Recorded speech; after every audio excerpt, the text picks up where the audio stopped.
अस्सलामुअलैकुम। एक नई वीडियो के साथ फिर मैं आपके रूबरू हूँ। क्लास 12 की उर्दू कहकशां हिस्सा 2 में आज हम लोग पढ़ेंगे मैं यूनिवर्सिटी में। ये खुदनविश्त है जिसके लिखने वाले हैं एहसान दानिश। लिए बग़ैर वक्त गवाए हुए सीधे सीधे वीडियो पर आते हैं।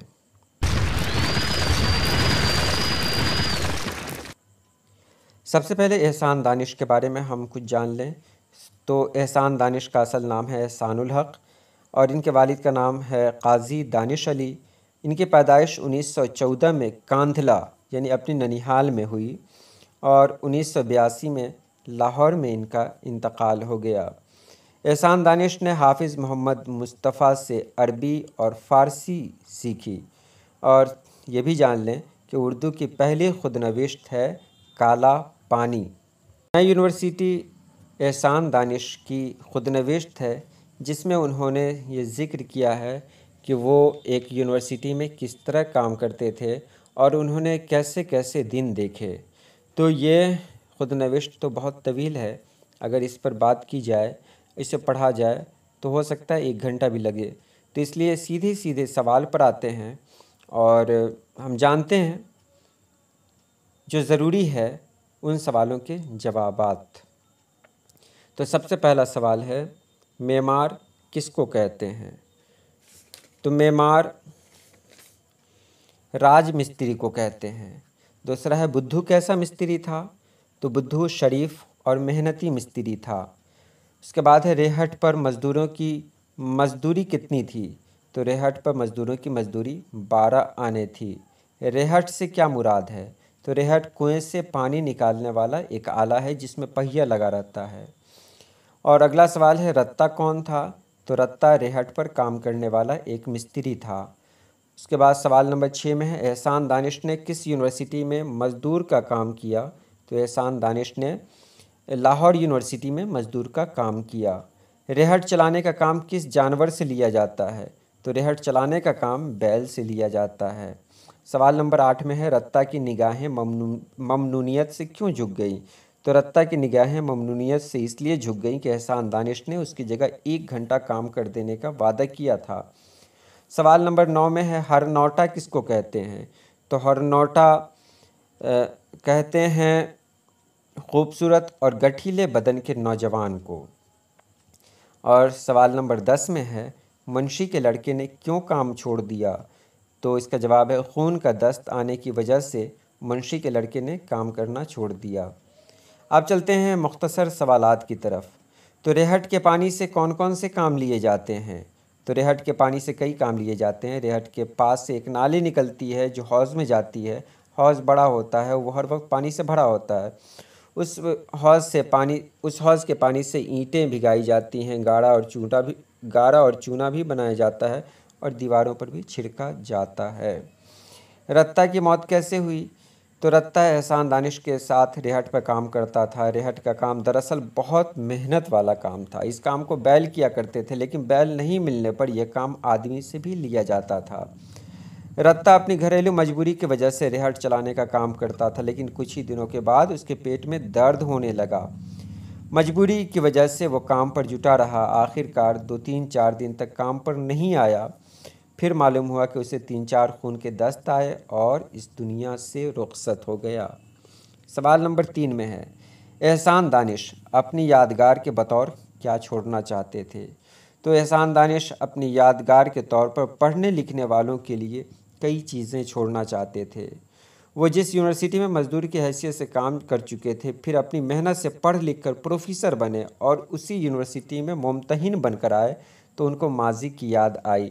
वो चाहते थे एक मज़दूर यूनिवर्सिटी बनाऊं और ज़िंदगी ने मौका दिया और हालात सही रहे तो अपनी तसानीफ़ के अलावा एक आला मेयार की लाइब्रेरी भी कायम करूं और यादगार के तौर पर एक यूनिवर्सिटी भी कायम करूं। अगला सवाल है मुसन्निफ़ थकान मिटाने के लिए क्या तरकीब करता है। यानी एहसान दानिश क्या तरकीब करते हैं थकान मिटाने के लिए। तो मुसन्निफ़ ने थकान मिटाने के लिए अपना एक मामूल बना लिया था। जब वो रेहट चलाते चलाते थक जाता और काम से फारिग हो जाता था तो पहले पूरे बदन में अच्छी तरह मालिश करता था, फिर पानी गर्म करता था और उसी गर्म पानी से अच्छी तरह गुस्ल करता था।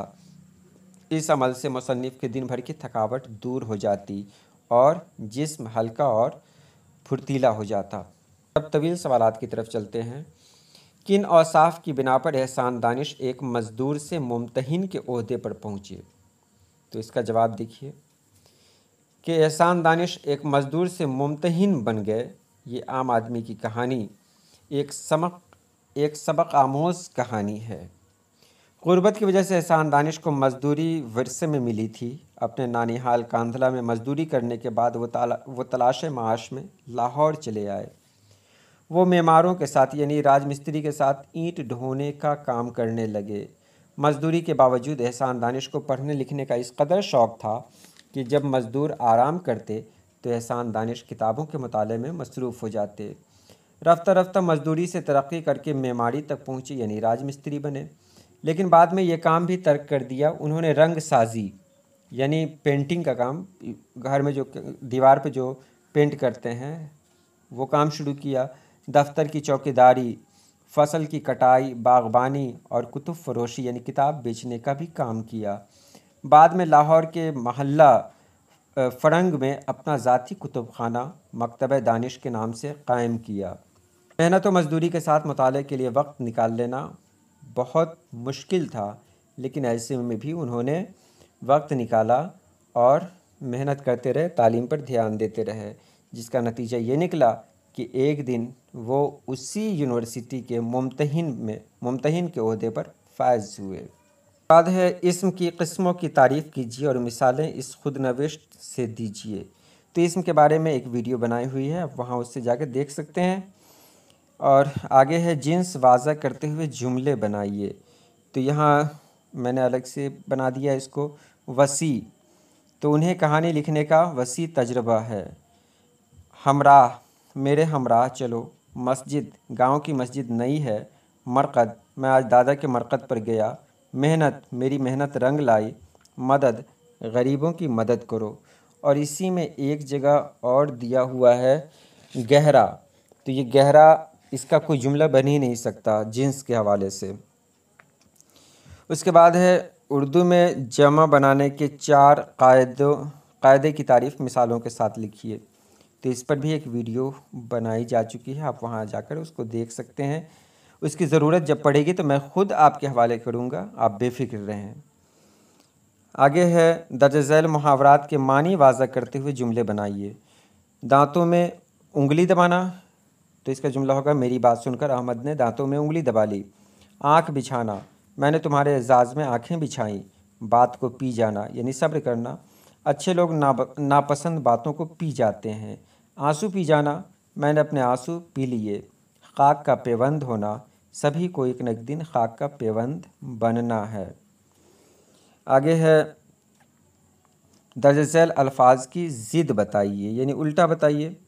तो गहरा की ज़िद है उथला, बीमार सेहतमंद, लतीफ़ कसीफ़, आशना नाआशना, शब रोज़, हल्का भारी, तारीफ़ तौहीन। रही आज की वीडियो, मैंने बहुत कम वक्त में बताना चाहा, सवाल का जवाब दिया। यकीन माने एक एक वीडियो बनाने में बड़ी मेहनत पड़ती है, इसलिए आपसे बस यही गुजारिश है, इसे पढ़ें और याद करें, उर्दू में अच्छा से अच्छा मार्क्स लाएं और बाकी बच्चों को भी उर्दू की तरफ राग़िब करें कि वो अपना मज़मून उर्दू लें। उर्दू हमारी मादरी ज़बान है, उसको बचाना हम लोगों की ज़िम्मेदारी है, तो अपनी ज़िम्मेदारी को समझें, उर्दू के फ़रोग़ के लिए आगे आएँ। आज के लिए इतना ही। अल्लाह पाक आप सभी लोगों को खुश रखे, आबाद रखे। अल्लाह हाफ़िज़।